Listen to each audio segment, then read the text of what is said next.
bago dito guys sa Commonwealth. Wala na traffic oh.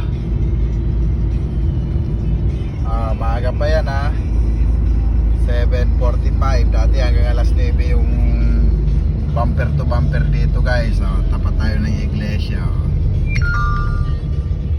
Alam niyo kung bakit wala na traffic dito guys? Dahil yung mga vendors dyan hindi na pinagtinda sa Litix Market.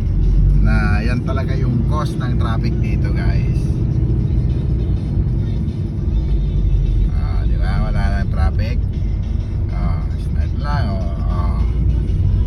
diba?